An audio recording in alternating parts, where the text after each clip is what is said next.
कहानी की शुरुआत होती है भविष्य में कई हजार साल आगे, जब दुनिया भर के देशों के बीच 60 मिनट वॉर नाम का एक बहुत खतरनाक युद्ध हुआ, जिसमें इंसानों ने धरती को लगभग तबाह ही कर दिया था। इस युद्ध के बाद जो भी लोग जिंदा बचे, उन्होंने मिलकर अपने नए शहर बनाए जो टायर्स के सहारे एक जगह से दूसरी जगह जा सकते थे। लेकिन फिर कुछ ही समय बाद बड़े बड़े शहरों ने छोटे शहरों और गांव का शिकार करना शुरू कर दिया, जिसमें वह छोटे शहरों के लोगों को हराकर अपना गुलाम बना लेते थे। मगर एशिया में कुछ शहरों का एक ऐसा ग्रुप था जिन्होंने आपस में समझौता करके हाथ मिला लिए थे और फिर उन्होंने अपने इलाके के चारों तरफ शील्ड वॉल नाम की एक सुरक्षा दीवार बनाई ताकि बाकी शहर उन पर हमला ही न कर सकें। फिर एक दिन हम हेस्टर शॉ नाम की एक लड़की को देखते हैं जिसे पता चला कि लंदन शहर सॉल्टहुक गांव पर हमला करने आ रहा है। हेस्टर की जिंदगी का एक ही मकसद था, लंदन के हेड हिस्टोरियन थैडियस वैलेंटाइन से बदला लेना। इसलिए वह गांव के लोगों में मिल गई ताकि जब लंदन शहर उन्हें हराकर बंदी बनाए तो हेस्टर भी उनके साथ ही लंदन पहुंच जाए। तभी अचानक अलार्म जोर से बजने लगा और सॉल्टहुक गांव लंदन के हमले से बचने के लिए अपनी जगह से भागा। इसी वजह से अंदर मौजूद लोगों में अफरा तफरी मच गई थी। वहीं दूसरी ओर लंदन के लोग इस शिकार को देखकर बहुत खुश हो रहे थे। सॉल्टहुक पूरी जी जान लगाकर आगे बढ़ रहा था, लेकिन लंदन उससे काफी तेज और ताकतवर था। तब सॉल्टहुक के ड्राइवर्स ने सारा अनाज जमीन पर गिरा दिया ताकि भार कम हो जाए और वह तेजी से भाग सके। अब वह तेजी से खाई की तरफ बढ़ रहे थे। जल्द ही वह खाई में गिरने वाले थे कि ऐन वक्त पर उन्होंने दिशा बदल ली, मगर अचानक मुड़ने की वजह से उनके कुछ पुर्जे और एक टायर टूटकर अलग हो गए। इसी दौरान लंदन ने अपना शिकंजा उन पर कस लिया। वो उन्हें रस्सियों से पकड़कर खींचने लगे और वह पूरा गांव अब लंदन शहर में समा गया। जब सॉल्टहुक के लोग अंदर पहुंचे तो उन्हें अपने सारे इलेक्ट्रॉनिक डिवाइसेस गार्ड्स के हवाले करने का आदेश मिला। इस दौरान हम थैडियस वैलेंटाइन को देखते हैं जहां स्मार्टफोन्स और टोस्टर्स जैसे इलेक्ट्रॉनिक डिवाइसेस लाए जा रहे थे। वहीं हिस्टोरियन टॉम नैट्सवर्दी का इंतजार हो रहा था, जो हमेशा की तरह आज भी लेट था। वो बहुत तेजी से भीड़ को चीरता हुआ म्यूजियम पहुंचा और फिर उसने कैथरीन वैलेंटाइन की मदद की। टॉम ने उसे एक मशीन दिखाई जो उसने पुराने पुर्जों को जोड़कर बनाई थी। इसमें उसने एक वीडियो चलाई जिसमें मेडुसा नाम के सुपर वेपन के हमले से पूरे एक शहर को तबाह कर दिया गया था। मेडुसा नाम के इस क्वांटम एनर्जी वेपन को रोकने के लिए प्राचीन इंसानों ने एक क्वांटम एनर्जी ड्राइव बनाई थी। हाल ही में टॉम ने देखा कि उसके कुछ हिस्से गायब हो चुके हैं, मगर जब उसने यह अपने बॉस को बताया तो उन्होंने उसकी बात पर ध्यान नहीं दिया। तब टॉम ने एक खुफिया कैबिनेट खोला जो सिर्फ पासवर्ड से खुलता था। फिर वह कैथरीन को अंदर ले गया जहां उसने प्राचीन हथियारों के पुर्जे संभाल रखे थे, मगर वह यह नहीं जानता था कि हिस्टोरियन हर्बर्ट मेलिफेंट छुपकर यह सब देख रहा था। अब टॉम ने कहा कि वह इन सारे हथियारों को नष्ट करना चाहता है ताकि भविष्य में कोई इनका गलत इस्तेमाल करके मासूमों की जान न ले सके। फिर जैसे ही टॉम और कैथरीन वहां से बाहर निकले तो हर्बर्ट ने कहा कि अब से टॉम हिस्टोरियन नहीं है, बल्कि उसे नीचे के लेवल्स पर जाकर साफ सफाई का काम करना होगा। हर्बर्ट जानता था कि इस वक्त बाहर बहुत भीड़ होगी और टॉम समय पर नहीं पहुंच पाएगा, जिससे उसे नौकरी से निकालने का मौका मिल जाएगा। मगर कैथरीन ने टॉम से कहा कि वो टॉम को वहां जल्द से जल्द पहुंचा सकती है। कैथरीन अपने वीआईपी पास का इस्तेमाल करके उसे अपने साथ खास एलिवेटर्स पर ले गई। इस दौरान टॉम ने कहा कि उसे किसी भी हालत में निचले लेवल में जाकर नए कैदियों से इकट्ठा किए हुए डिवाइसेस को चुराकर म्यूजियम में ले जाना होगा। अगर वह समय से पहले वहां नहीं पहुंचा तो वर्कर्स उन्हें कूड़ेदान में फेंक देंगे और फिर उन्हें आग में जला दिया जाएगा। उधर निचले लेवल्स में सॉल्टहुक से मिले कैदियों की जांच करके उनके हथियार छीने जा रहे थे। हेस्टर तो बड़े आराम से आगे निकल गई क्योंकि उसने अपना चाकू कपड़ों में छुपा रखा था। उधर टॉम जल्द ही कूड़ेदान तक पहुंचा और पुराने डिवाइसेस इकट्ठे करने लगा।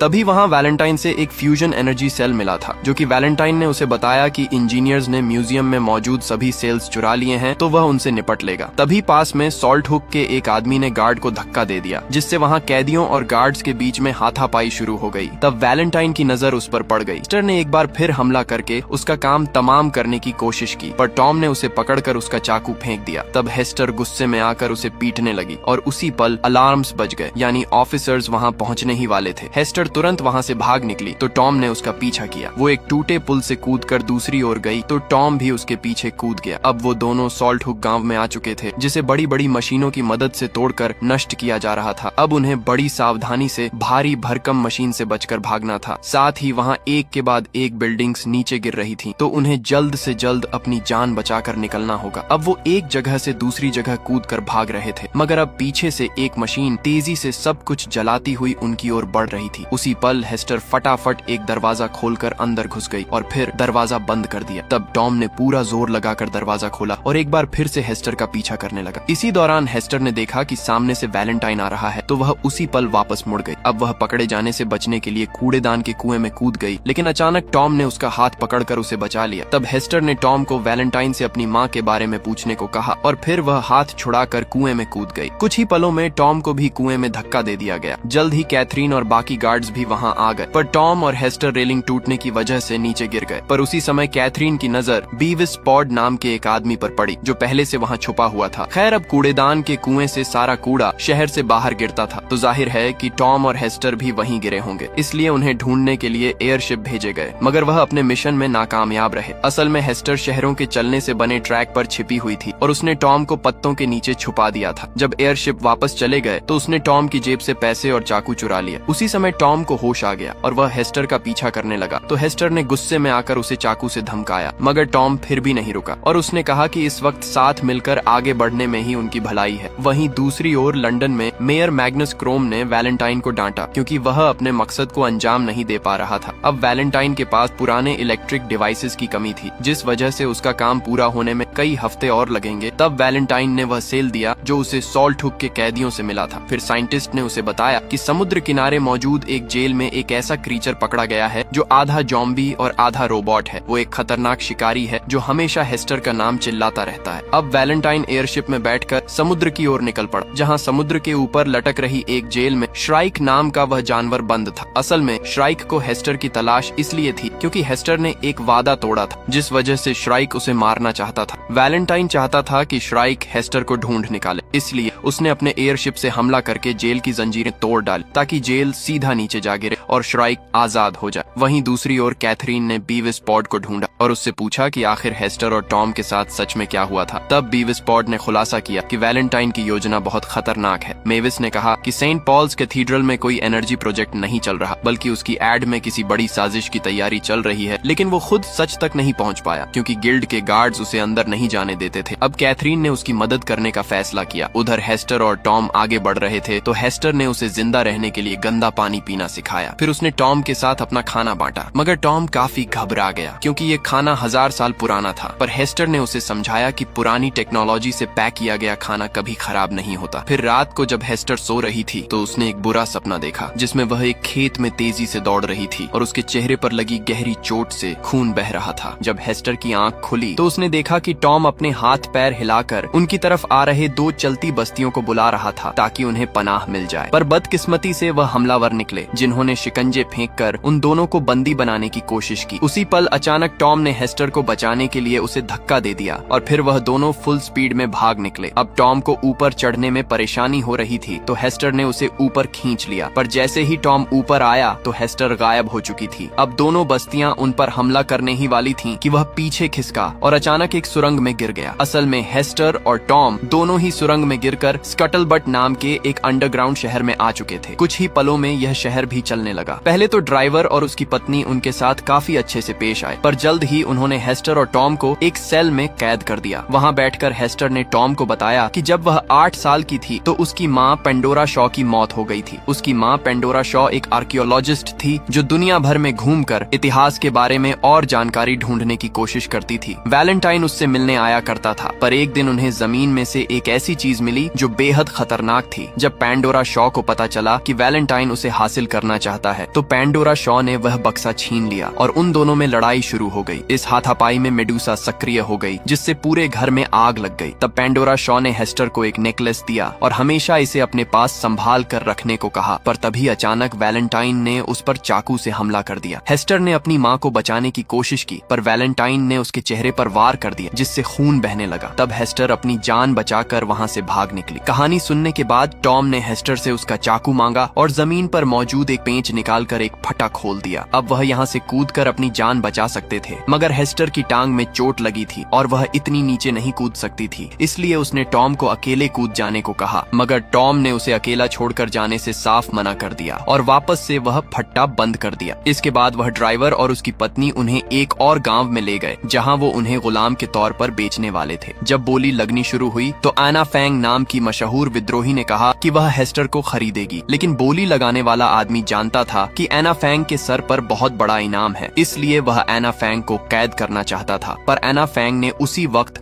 उसके भेजे में गोली मार दी। इससे वहां की भीड़ और गार्ड्स में अफरा तफरी मच गई, क्योंकि एना फैंग अपनी ओर आने वाले हर आदमी को गोली मार रही थी। तब हेस्टर ने एक मरे हुए गार्ड की बंदूक उठाई और टॉम की जंजीरों पर गोली चलाकर उसे रिहा किया। इसके बाद वो दोनों इकट्ठे भाग निकले और इधर एना फैंग ने अपनी बंदूक को एक तलवार में बदल दिया और अब वह उस पर हमला करने वाले हर एक आदमी का बेरहमी से गला काटने लगी। और तो और उसके जूते में भी एक ब्लेड छिपा हुआ था और वह लातों से भी अपने दुश्मनों को सुला रही थी। उधर टॉम और हेस्टर अपनी जान बचाकर भाग रहे थे, पर वहाँ चारों ओर छोटे छोटे चलते फिरते गांव थे। वो दोनों जैसे तैसे उनके बीच से होते हुए खुले इलाके में पहुंचे, पर वहाँ श्राइक ने उनका रास्ता रोक लिया। अब उनके पास कोई चारा नहीं था, इसलिए वह एक गांव के बड़े टायर पर कूद गए और फिर दूसरे टायर पर कूदकर एक प्लेटफॉर्म तक जा पहुंचे। मगर श्राइक भी आसानी से उन तक आ पहुंचा, लेकिन इससे पहले कि वह हेस्टर पर हमला करता, एना फैंग अपना एयरक्राफ्ट लेकर वहां आ पहुंची और श्राइक पर गोलियां चला दी। जल्द ही हेस्टर उसके एयरक्राफ्ट पर चढ़ गई तो एना फैंग टॉम को लिए बिना ही वहां से निकल पड़ी। मगर हेस्टर उसे मुसीबत में अकेला छोड़ने वाली नहीं थी, इसलिए उसने टॉम की ओर एक रस्सी फेंकी और टॉम उसके जरिए प्लेन की ओर चढ़ने लगा, लेकिन पीछे से श्राइक भी रस्सी पकड़कर ऊपर आ रहा था। अब एना फैंग ने हेस्टर को एक ब्लेड देकर रस्सी काटने को कहा, मगर हेस्टर ने चाकू टॉम की ओर फेंक दिया, जिससे टॉम ने रस्सी काट दी और श्राइक नीचे गिर गया। जब वह थोड़ी दूर निकल गए तो एना फैंग ने प्लेन को ऑटो पायलट मोड में छोड़कर हेस्टर के जख्म ठीक किए। एना फैंग ने कहा कि मैं तुम्हारी माँ पैंडोरा शॉ को जानती थी और उसकी मौत के बाद से ही वह हेस्टर की तलाश कर रही थी। एना फैंग को समझ नहीं आ रहा था कि हेस्टर ने इतने साल अकेले कैसे गुजारा किया। तब टॉम को एहसास हुआ कि श्राइक ने उसे पाल पोस कर बड़ा किया है। यह सुनते ही हेस्टर गुस्से से आग बबूला हो गई, क्योंकि उसका राज बाहर आ गया था। पर बाद में उसने अपनी कहानी बताने का फैसला किया। अपनी माँ की मौत के बाद हेस्टर अकेली दर बदर भटक रही थी और आखिरकार वह बेहोश हो गई। तब वह श्राइक से मिली तो श्राइक ने उसे पनाह दी और साथ ही उसका नेकलेस भी ले लिया। उसकी गाड़ी में कई सारी डरावनी डॉल्स थीं, तो हेस्टर ने हिसाब लगाया कि श्राइक शायद खुद को ढूंढने की कोशिश कर रहा है, क्योंकि उसने श्राइक के इंसानी रूप की तस्वीर देखी थी। खैर, अब श्राइक चाहता था कि हेस्टर भी उसकी तरह लोगों को अगवा करे और हेस्टर ने उससे वादा भी किया कि वो दोनों मिलकर यह काम करेंगे। पर एक दिन जब हेस्टर को पता चला कि लंदन उनके करीब आ रहा है और उसमें वैलेंटाइन है, उसी दिन के बाद से श्राइक हाथ धोकर हेस्टर को ढूंढ रहा है। खैर, कुछ घंटों बाद एना फैंग का एयरक्राफ्ट एयर हेवन में पहुंचा, जो कि आसमान में बना एक शहर था। यहाँ सरकार से नफरत करने वाले सभी विद्रोहियों ने मिलकर एंटी ट्रैक्शन लीग बनाई थी। तब एना फैंग ने उन्हें बताया कि पैंडोरा शॉ ने कोई रहस्यमय सच पता लगा लिया था। इस वजह से उसने एना फैंग से कहा कि अगर उसे कुछ भी हो जाए तो उसे हेस्टर का ख्याल रखना होगा, क्योंकि सिर्फ वही वैलेंटाइन के बारे में सच जानती है। इधर विद्रोही आपस में बातें कर रहे थे कि वैलेंटाइन सेल्स इकट्ठा कर रहा है, तो टॉम ने एक अजीबोगरीब निशान बनाया और हेस्टर उसे देखते ही पहचान गई। टॉम ने बताया कि उस रहस्यमय डिब्बे में एक बेहद ताकतवर क्वांटम एनर्जी वेपन है। फिर एना फैंग ने कहा कि हो ना हो, वैलेंटाइन कुछ बड़ा करने वाला है। इधर कैथरीन वैलेंटाइन ने हर्बर्ट मेलिफेंट से मुलाकात की तो पता चला कि इंजीनियर्स ने टॉम के खुफिया कैबिनेट में घुसकर उसके सारे पुराने डिवाइसेस चुरा लिए थे। फिर बीविस पॉड ने उन्हें खुफिया दीवार दिखाई, जिसके अंदर हजारों सीढ़ियां थीं। जाहिर था कि इन्हें चढ़ना बेहद मुश्किल होगा, मगर यह सीधा उन्हें सेंट पॉल्स कैथीड्रल के अंदर पहुंचा देंगी। आखिरकार कुछ समय बाद वह दोनों इन सीढ़ियों के जरिए कैथेड्रल तक पहुंच ही गए और तब उन्होंने अपनी आंखों के सामने जो देखा, उससे उनके पैरों तले जमीन खिसक गई। उन्होंने देखा कि वैलेंटाइन ने चुराए डिवाइसेस और पैंडोरा शॉ के रहस्यमय बक्से के जरिए अपना सुपर वेपन तैयार कर लिया था। इसका नाम मेड्यूसा था, जैसा कि कैथरीन ने टॉम की वीडियो में देखा था। पर उसी समय मेयर मैग्नस क्रोम गुस्से से भरा हुआ कैथेड्रल में पहुंच गया, क्योंकि वैलेंटाइन ने लंदन की दिशा पूर्व की ओर मोड़ दी थी। तभी अचानक उसकी नजर मेडूसा पर पड़ी तो उसका गुस्सा सर चढ़ गया, क्योंकि वैलेंटाइन ने उसे इतिहास से कुछ सीखने को कहा और फिर उसने इंजीनियर्स को मेडूसा को बंद करने का हुक्म दिया। पर किसी ने उसकी बात पर ध्यान नहीं दिया। तभी अचानक वैलेंटाइन ने उसे गोली मार दी। इधर कैथरीन वहीं छिपी हुई थी, तो उसे अपने पिता की असलियत का एहसास हुआ। जल्द ही एयर हेवन में विद्रोहियों को खबर मिली कि लंदन पूर्व दिशा की ओर बढ़ रहा है। तभी अचानक बिजली चली गई और उन्हें बाहर से चिल्लाने की आवाज सुनाई दी। उसी पल श्राइक जबरदस्ती कमरे के अंदर घुस आया। विद्रोहियों ने उस पर पलटवार किया, मगर इन हमलों से कोई फर्क नहीं पड़ा। इसके बाद उन्होंने श्राइक पर ब्लेड से हमला किया, पर श्राइक एक के बाद एक उनके साथियों को मौत के घाट उतार रहा था। तभी अचानक वहाँ एक जबरदस्त धमाका हुआ और शहर में आग लग गई। अब वह कुछ ही समय में पूरी तरह नष्ट होने वाला था। जल्द ही सभी लोग एयरक्राफ्ट्स में बैठकर अपनी जान बचाकर भागने लगे, तो हेस्टर और टॉम भी एयरक्राफ्ट ढूंढने लगे। इधर एना फैंग और बाकी विद्रोही तलवारों और कुल्हाड़ियों से श्राइक का मुकाबला कर रहे थे, लेकिन इतनी कोशिशों के बाद भी श्राइक का कोई बाल तक नहीं उखाड़ पाया था। उसी पल अचानक अचानक एना फैंग ने अपने जूते पर लगे ब्लेड से श्राइक की छाती पर जबरदस्त वार कर दिया, जिससे उसे थोड़ी चोट तो लगी। फिर विद्रोहियों ने उसकी तरफ एक बम फेंका जो सीधा उसकी टांग पर जा लगा। बम धमाका होते ही जमीन में छेद हो गया, जिससे श्राइक नीचे जा गिरा। मगर वह यह नहीं जानते थे कि श्राइक वहीं लोहे की रॉड्स के सहारे लटका हुआ था। वहीं टॉम और हेस्टर एना फैंग के एयरक्राफ्ट तक पहुंचने ही वाले थे कि ऐन वक्त पर श्राइक उनके सामने आ खड़ा हुआ। टॉम हेस्टर को बचाने के लिए खुद श्राइक का मुकाबला करने लगा, पर श्राइक ने उसे गर्दन से उठाकर जमीन पर पटक दिया और फिर उसकी छाती पर खड़ा हो गया। लेकिन उसी पल हेस्टर ने श्राइक की टांग को पकड़ लिया और उससे टॉम की जान की भीख मांगने लगी। उसके आंसू देखकर श्राइक हैरान होकर पीछे हट गया, क्योंकि उसे एहसास हो गया कि हेस्टर टॉम से प्यार करती है। तभी जख्मी होने की वजह से अचानक उसके सिस्टम फेल हो गए और वह घुटनों के बल आ गया। अंत में श्राइक ने हेस्टर को उसका नेकलेस लौटाया और उसे वादा पूरा न करने के लिए माफ कर दिया। फिर वह खुद को गिरने के लिए छोड़ देता है। तभी ऐन वक्त पर एना फैंग अपना एयरक्राफ्ट लेकर उन्हें बचाने आ पहुंची और आखिरकार वह सब भाग निकले। इधर कुछ ही पलों में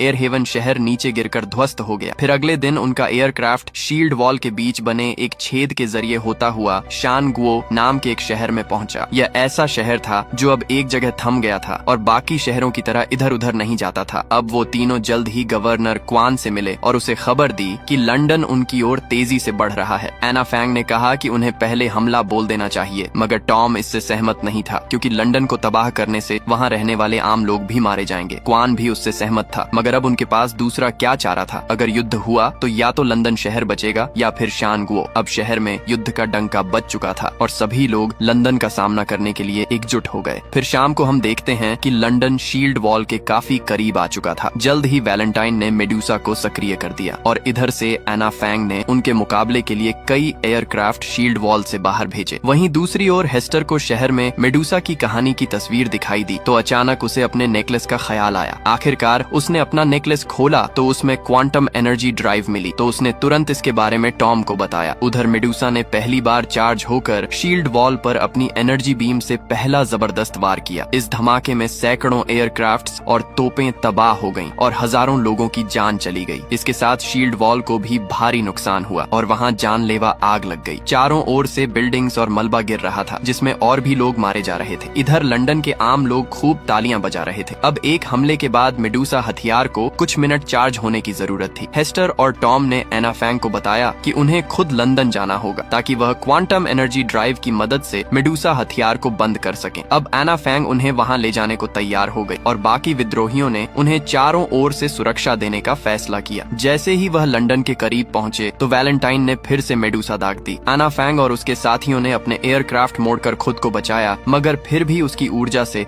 उन्हें काफी नुकसान हुआ। इसके बाद विद्रोहियों ने अपने एयरक्राफ्ट से दुश्मनों का ध्यान भटका और इधर एना फैंग चुपके से अंधेरे से होती हुई आगे बढ़ रही थी। अब लंदन ने उस पर धुआंधार गोलियां बरसाईं तो विद्रोहियों ने भी वैसा ही किया, जिससे लंदन की कुछ बिल्डिंग्स गिर गईं और भीड़ में हंगामा हो गया। जल्द ही एक रोशनी ने एना फैंग को ढूंढ लिया तो एक विद्रोही उस रोशनी को खत्म करने के लिए आगे आया, मगर इससे पहले वह खुद जानलेवा हमले का शिकार हो गया। इसके बाद बाकी विद्रोहियों ने सभी हमलावरों का सामना किया ताकि एना फैंग सुरक्षित सेंट पॉल्स कैथीड्रल तक पहुंच सके, मगर इस तरह वह सभी लंदन की फौज की नजर में आ गए और जल्द ही लंदन की फौज ने उन पर धावा बोल दिया और अफसोस वह सभी अपनी जान गंवा बैठे। खैर, एना फैंग ने जैसे तैसे हेस्टर को कैथेड्रल तक पहुंचाया और सभी गार्ड्स पर गोलियां चलाकर उन्हें मार डाला। फिर वह एयरक्राफ्ट की जिम्मेदारी टॉम को सौंपकर खुद कैथेड्रल की छत पर कूद गई। उधर वैलेंटाइन अगला वार करने वाला था कि एना फैंग ने अंदर जाते ही उस पर गोली चला दी, मगर एक गार्ड ने अपने सीने पर गोली खाकर वैलेंटाइन को बचा लिया। वैलेंटाइन ने उन्हें सावधान किया कि सिस्टम बहुत गर्म हो चुका है, तो सभी इंजीनियर्स डरकर भाग निकले। उधर हेस्टर भी आसानी से अंदर घुस गई। इधर एना फैंग और वैलेंटाइन लड़ने लगे। पहले तो दोनों एक दूसरे को बराबर की टक्कर दे रहे थे, पर अचानक एना फैंग की नजर हेस्टर पर पड़ी, जो कंप्यूटर में क्वांटम एनर्जी ड्राइव इंस्टॉल कर रही थी, और एना फैंग ने वैलेंटाइन को दबोच लिया। मगर इसी मौके का फायदा उठाकर वैलेंटाइन ने उसे घातक वार कर दिया, लेकिन इतने में हेस्टर ने मेडुसा को बंद कर दिया था। एना फैंग ने अपने मिशन को सफल होते देख अपनी आखिरी सांसें ली। अब मेडुसा सेल्फ डिस्ट्रक्ट मोड में चली गई थी, जिस वजह से वैलेंटाइन कैथरीन के सामने खड़ा था और कैथरीन ने गुस्से में उसे गुनहगार बताया, लेकिन वैलेंटाइन का अंत तय था। उसी दौरान हम देखते हैं कि श्राइक कैथेड्रल में पहुंच गया और सभी ड्राइवर्स को मार डाला।